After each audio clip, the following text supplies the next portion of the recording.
السلام عليكم ورحمة الله وبركاته، أهلا وسهلا بكم في لقاء جديد مع القنوات الناقلة لمباراة نادي الزمالك المصري ونادي الرجاء الرياضي ضمن لقاء دور النصف النهائي من بطولة كأس تحدي دبي 2024.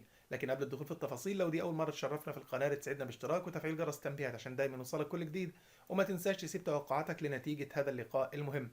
المباراة تنطلق بمشيئة الله مساء اليوم الجمعة 26 يناير 2024 على الساعة 5 مساء بتوقيت مكة المكرمة وسوريا ولبنان والعراق، الرابعة بتوقيت مصر والسودان وليبيا وفلسطين، الثالثة بتوقيت تونس والجزائر والمغرب. أما عن القنوات الناقلة لهذا اللقاء فقد أعلنت أكثر من قناة عن نقلها لهذه المباراة، منها قناة المغربية الرياضية بتعليق المعلق محمد العدالي، وقناة دبي الرياضية الأولى بتعليق عبد الله السعدي، وقناة اس سي سبورت نيوز بتعليق مشاري الجرني. كل المنطقة حضراتكم بمتابعة ممتعة لهذا اللقاء، وبنتمنى التوفيق للفريقين. دمتم في رعاية الله وأمنه، والسلام عليكم ورحمة الله وبركاته.